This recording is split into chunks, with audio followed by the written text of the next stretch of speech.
భూమి భుక్తి పీడిత ప్రజల విముక్తి కోసం భారత విప్లవోద్యమంలో అసువులు బాసిన అమరవీరుల సంస్మరణ సభ కాకినాడ అచ్యుతాపురం రైల్వే గేట్ పైలమ్మ తల్లి గుడి వద్ద నిర్వహించారు. ఆంధ్రప్రదేశ్ రైతు కూలీ సంఘం, అఖిల భారత కార్మిక సంఘాల సమాఖ్య, ప్రజా సంఘాల ఆధ్వర్యంలో జరిగిన ఈ కార్యక్రమంలో ముందుగా అచ్యుతాపురం వినాయకుడి గుడి సెంటర్ నుండి అచ్యుతాపురం రైల్వే గేట్ పైలమ్మ తల్లి గుడి వద్ద ఏఎఫ్టియు జెండా పోల్ వరకు ఎర్ర జెండాలతో ప్రదర్శన నిర్వహించారు. అనంతరం ఏఎఫ్టియులో జరిగిన సభలో ముందుగా 2 నిమిషాలు మౌనం పాటించి అమరులకు నివాళులర్పించారు. ఈ సందర్భంగా ఆంధ్రప్రదేశ్ రైతు కూలీ సంఘం రాష్ట్ర ప్రధాన కార్యదర్శి కర్ణాకుల వీరాంజనేయులు మాట్లాడుతూ కేంద్ర రాష్ట్ర ప్రభుత్వాల ప్రజా కార్మిక రైతాంగ వ్యతిరేక విధానాలపై మండిపడ్డారు. దేశంలో నిరుద్యోగం, అధిక ధరలు, వివక్షత, మతోన్మాదం వంటి రుగ్మతలు తీవ్రంగా పెరిగాయని అన్నారు. అడవిలోని ఖనిజ సంపదను కార్పొరేట్ శక్తులకు కట్టబెట్టడానికి ప్రజల కోసం పోరాడుతున్న వారిని, అమాయక ఆదివాసులను నక్సలైట్ల పేరుతో కాల్చి చంపడాన్ని తీవ్రంగా ఖండించారు. తక్షణమే ఓబీసీ సంక్షేమ బోర్డును పునరుద్ధరించి సంక్షేమ పథకాలను సక్రమంగా అమలు చేయాలని, అర్హులైన నిరుపేదలందరికీ ఇళ్ల స్థలాలు ఇవ్వాలని డిమాండ్ చేశారు. ఈ సభలో ఏపీఆర్సీఎస్ జిల్లా అధ్యక్ష కార్యదర్శులు వల్లూరి రాజుబాబు, బి రమేష్, పీడీఎస్యు వి రాష్ట్ర నాయకులు కడితి సతీష్, ఏపీఆర్సీఎస్ జిల్లా నాయకులు కర్ణాకుల రామలింగేశ్వరరావు, మడికి సత్యం, భవన నిర్మాణ కార్మిక సంఘం జిల్లా అధ్యక్ష ప్రధాన కార్యదర్శులు డి నారాయణమూర్తి, రాయుడు గోవింద్, ఏఎఫ్టియు జిల్లా నాయకులు తిరుమల శెట్టి వెంకటరమణ, పారిశుధ్య కార్మికుల సమైక్య కన్వీనర్ బొత్స యేసు, ఏపీఆర్సీఎస్ నాయకులు ఎల్ల సత్యబాబు, డి సురేష్, అనుష్క, దుర్గా భవానీ, జాను, భవన నిర్మాణ కార్మిక సంఘం నాయకులు ప్రభాకర్, కనిగిరి శ్రీను, బాలాజీ, బంగారు ప్రసాద్ తదితరులు పాల్గొన్నారు.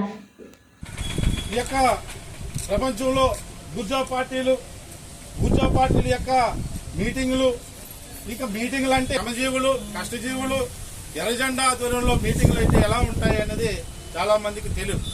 కాబట్టి పీడిత వర్గ ప్రజలకి విముక్తి కావాలని చెప్పేసి ఎర్రజెండా పోరాడుతూ ఉంది. ఇక్కడ ప్రధానంగా ఇళ్ల స్థలాల సమస్య కూడా ఉంది. సామలకోటలో అక్కడ అమరమ్మ అపార్ట్మెంట్ లో చాలా భూమి కోసం, భుక్తి కోసం, పీడిత వర్గ ప్రజల విముక్తి కోసం భారత విప్లవోద్యమంలో అనేక మంది అసువులు బాశారు.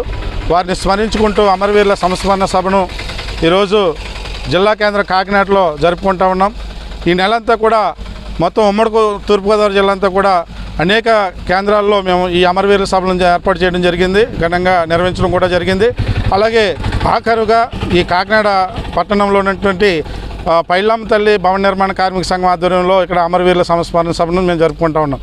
ప్రధానంగా భవన నిర్మాణ కార్మికులు అనేక సమస్యలను ఎదుర్కొంటూ ఉన్నారు. ప్రజలు ఈ యొక్క ప్రజా వ్యతిరేక విధానం వలన, కార్మిక వ్యతిరేక విధానాల వలన ప్రజలు అనేక ఇబ్బందులు ఎదుర్కొంటూ ఉన్నారు. అధిక ధరలు, నిరుద్యోగం వంటి సమస్యలతో మరి ఈ యొక్క రుగ్మతలతో పట్టి పీడిస్తూ ఉన్నాయి. అలాగే భవన నిర్మాణ సంఘం ఏదైతే వెల్ఫేర్ బోర్డు ఉందో, వెల్ఫేర్ బోర్డుని దాంట్లో ఉన్నటువంటి నిధులన్నీ కూడా పక్కదోవ పట్టిస్తూ ఉన్నారు. దానివల్ల భవన నిర్మాణ కార్మికులు అనేక ఇబ్బందులు పడుతూ ఉన్నారు. తక్షణమే భవన నిర్మాణ కార్మికుల సంక్షేమ బోర్డును పునరుద్ధరించాలి. అందులో సంక్షేమ పథకాలు ఏవైతే ఉన్నాయో సంక్షేమ పథకాలను సక్రమంగా అమలు చేయాలని చెప్పేసి మేము డిమాండ్ చేస్తూ ఉన్నాం. అలాగే అధిక ధరలను తగ్గించాలి, నిరుద్యోగ సమస్యని పరిష్కరించాలని చెప్పేసి మేము డిమాండ్ చేస్తున్నాం. ప్రజానీకం అంతా కూడా ఈ యొక్క అమరులు ఏదైతే పోరాట స్ఫూర్తి ఉందో, పోరాట స్ఫూర్తిలో ఈ సమస్యలకు వ్యతిరేకంగా పోరాడాలని చెప్పి సందర్భంగా పిలుపునిస్తూ ఉన్నాను. నా పేరు వల్లూరి రాజబాబు, ఆంధ్రప్రదేశ్ రైతు కూలీ సంఘం ఉమ్మడి జిల్లా అధ్యక్షులు. ఆంధ్రప్రదేశ్ రైతు కూలీ సంఘం రాష్ట్ర ప్రధాన కార్యదర్శి కర్ణాకుల వీరాంజనేయులు మాట్లాడుతున్నాను. ఈ నవంబర్ నెలంతా కూడా ప్రధానంగా రంగవల్లెక్క, చంద్రపుల్లారెడ్డి, తరిమిల్ నాగిరెడ్డి, సారో మోజుందార్ వీళ్ళంతా సిపిఐ నుంచి సిపిఎం నుంచి ఎంఎల్ పార్టీ ఏర్పాటు చేసుకుని ఈ దేశంలో ఉన్నటువంటి 40 కోట్ల ఎకరాలు సీలింగ్ భూములు పేదలకు పంచాలి. పేదలకు ఏ సమస్య వచ్చినా సరే, కార్మిక రంగం అయితే కార్మిక రంగం, మహిళా రంగం అయితే మహిళా రంగం అని చెప్పి ఒక ఎంఎల్ పార్టీ ఏర్పాటు చేశారు. ఎంఎల్ పార్టీ ఏర్పాటు చేసిన తర్వాత ఈ బూటకప్పు ఎన్కౌంటర్లో 8,000 మంది పైగా చనిపోయారు.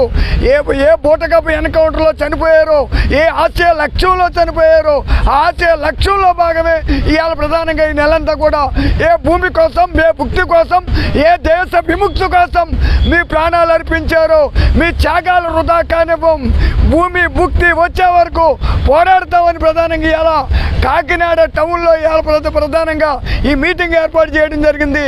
మీ ఆశయాలు మేము కొనసాగిస్తాం, మీ ఆశయాలు మేము భుజాలు ఎట్టుకుపోతాం. మీరు ఏ ఆశయ లక్ష్యంలో ఎన్కౌంటర్లో చనిపోయారో ఖచ్చితంగా ఈ ఎన్కౌంటర్లన్నీ మేము ఖండిస్తూ ఉంటాం. ఖచ్చితంగా ఈ మధ్య జరిగే ఎన్కౌంటర్లన్నీ కూడా బాక్సైడ్ తవ్వకాలు, ఖనిజ సంపద కోసమే ప్రధానంగా ఈ ఎన్కౌంటర్లు తప్ప మరోటేం కాదని ఆంధ్రప్రదేశ్ రైతు కూలీ సంఘం ఈ సందర్భంగా తెలియజేస్తుంది.